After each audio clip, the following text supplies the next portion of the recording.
हाय दोस्तों, आपका स्वागत है हमारे चैनल द साइंस लैब में।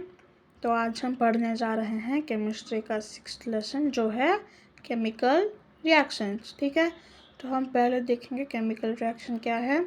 Any chemical change in matter which involves transformation into one or more substances with entirely different properties is called a chemical reaction. ठीक है, matter में अगर कोई केमिकल चेंज होता है, चाहे वो सॉलिड में हो, लिक्विड में हो या गैस में हो, कोई भी अगर केमिकल चेंज अगर होता है जिसको अगर वो रिएक्ट करता है तो कुछ नए सब्सटेंस फॉर्म होते हैं। ठीक है, और वो नए सब्सटेंस जो है रिएक्ट किए हुए सब्सटेंस के प्रॉपर्टीज से पूरा डिफरेंट होते हैं, तो उसे हम कहते हैं केमिकल रिएक्शन। ठीक है, समझ गए। Substance which undergo chemical change are called reactants. ठीक है, जिन सब्सटेंस को लेकर केमिकल रिएक्शन होता है, केमिकल चेंज होता है, उसे रिएक्टेंट्स कहते हैं। ठीक है, और जो नए सब्सटेंस फॉर्म होते हैं उसे प्रोडक्ट्स कहते हैं। ठीक है, रिएक्टेंट के साथ अगर केमिकल रिएक्शन हो तो फॉर्म होता है प्रोडक्ट। ठीक है, एग्जाम्पल, अगर मीथेन को ऑक्सीजन के साथ हीट देकर रिएक्ट करें तो फॉर्म होता है कार्बन डाइऑक्साइड, वाटर और एनर्जी, जिसमें मीथेन और ऑक्सीजन जो है वो रिएक्टेंट्स हैं, कार्बन डाइऑक्साइड और वाटर जो है वो प्रोडक्ट्स हैं। ठीक है, दूसरा देखेंगे, अगर सोडियम हाइड्रोक्साइड को हाइड्रोक्लोरिक एसिड के साथ रिएक्ट करेंगे तो फॉर्म होगा सोडियम क्लोराइड और वाटर, जिसमें सोडियम हाइड्रोक्साइड जो है वो सोडियम हाइड्रोक्साइड और हाइड्रोक्लोरिक एसिड जो है वो रिएक्टेंट्स है और सोडियम क्लोराइड और वाटर जो है वो प्रोडक्ट्स हैं। ठीक है, अभी देखेंगे कि केमिकल बॉन्ड क्या है। A chemical bond is the attractive force that holds the atoms or ions of a molecule together. ठीक है, ये जो केमिकल बॉन्ड है ये एक अट्रैक्टिव फोर्स है। ठीक है, ये एक फोर्स है, मतलब मैग्नेटिक फोर्स की तरह ये अट्रैक्टिव फोर्स है जो किसी मॉलिक्यूल के एटम्स या फिर आयंस को एक साथ जोड़ के रखता है। ठीक है, एटम्स होते हैं मॉलिक्यूल में, आयंस भी होते हैं, उन सबको एक साथ जोड़ के रखने वाला जो फोर्स है, अट्रैक्टिव फोर्स है, उसे कहते हैं हम केमिकल बॉन्ड। ठीक है, अभी समझेंगे कि केमिकल रिएक्शन में क्या होता है। It involves breaking of chemical bonds between the atoms or groups of atom of reacting molecule. ठीक है, जब कोई केमिकल रिएक्शन अगर होता है तो वो क्या एटम या फिर ग्रुप ऑफ एटम्स के केमिकल बॉन्ड को ब्रेक कर देता है। ठीक है, केमिकल बॉन्ड क्या हमने पढ़ा था भी, अट्रैक्टिव फोर्स है, तो उस अट्रैक्टिव फोर्स को ये तोड़ देता है। फिर it rearranges atoms to make new bonds to form new substance. ठीक है, भले ही केमिकल रिएक्शन में केमिकल बॉन्ड टूट जाते हैं लेकिन कुछ नए केमिकल बॉन्ड क्रिएट होते हैं। ठीक है, अभी देखेंगे हम कैरेक्टरिस्टिक्स ऑफ केमिकल रिएक्शंस। पहला है evolution of gas. In many chemical reactions one of the product is a gas. ठीक है, बहुत सारे केमिकल रिएक्शन हैं जिसमें एक ना एक प्रोडक्ट तो क्या गैस में होता है। एग्जाम्पल, जिंक को अगर सल्फ्यूरिक एसिड के साथ रिएक्ट करें तो फॉर्म होता है जिंक सल्फेट और हाइड्रोजन गैस। ठीक है, हाइड्रोजन गैस है एक। फिर अगर सोडियम सल्फेट को हाइड्रोक्लोरिक एसिड के साथ रिएक्ट करें तो फॉर्म होता है सोडियम क्लोराइड, वाटर और सल्फर डाइऑक्साइड, जिसमें सल्फर डाइऑक्साइड जो है वो है एक गैस। ठीक है, तो पहले वाले में हाइड्रोजन गैस है, दूसरे वाले में सोडियम सल्फर डाइऑक्साइड जो है वो गैस है। फिर पढ़ेंगे एफरवेसेंस क्या है, पढ़ेंगे एफरवेसेंस क्या है। The formation of gas bubbles in a liquid during a chemical reaction is called effervescence. अगर केमिकल रिएक्शन में कोई लिक्विड हुआ तो उस लिक्विड में अगर कोई बबल्स फॉर्म होते हैं ना बहुत सारे केमिकल रिएक्शंस में, तो उस बबल्स जो फॉर्म होते हैं उस बबल को हम कहते हैं एफरवेसेंस। ठीक है, बबल्स जो फॉर्म होते हैं वो हैं एफरवेसेंस। अभी देखेंगे हम चेंज ऑफ कलर।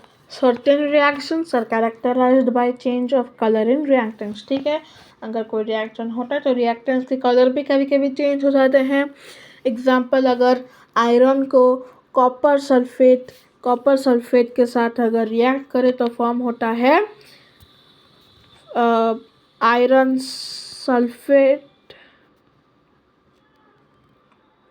और कॉपर। ठीक है, तो कॉपर सल्फेट का कलर है ब्लू। ठीक है, आयरन सल्फेट का है ग्रीन, कॉपर का है रेड। ठीक है, एक दूसरा वाला देखेंगे, दूसरा वाला क्या है, कॉपर सल्फेट को अगर हाइड्रोजन सल्फाइड के साथ हम रिएक्ट करेंगे तो फॉर्म होता है कॉपर सल्फाइड और सल्फ्यूरिक एसिड, जिसमें कॉपर सल्फेट का जो कलर है वो ब्लू है, कॉपर सल्फाइड का जो है वो ब्लैक है। ठीक है, चेंज हुआ कलर। एक और है, अगर लेड नाइट्रेट को हम हीट करेंगे तो क्या फॉर्म होता है, लेड मोनोऑक्साइड, नाइट्रोजन डाइऑक्साइड और ऑक्सीजन।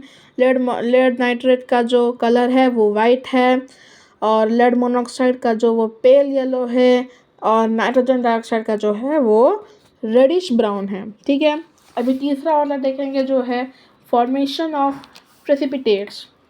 देखिए, प्रेसिपिटेट्स हमने 7 में पढ़ा था, क्या पढ़ा था, an insoluble solid formed in a chemical reaction which occurs in an aqueous medium is called precipitate. ठीक है, प्रेसिपिटेट जो है वो एक ऐसा इंसॉल्युबल सॉलिड, अगर केमिकल रिएक्शन अकर हुआ तो वो एक इंसॉल्युबल सॉलिड कभी कभी फॉर्म हो जाते हैं जो कि एक एक्वस मीडियम में अकर होते हैं, मतलब वो मिक्स नहीं होते और वाटर में, उसे हम प्रेसिपिटेट कहते हैं।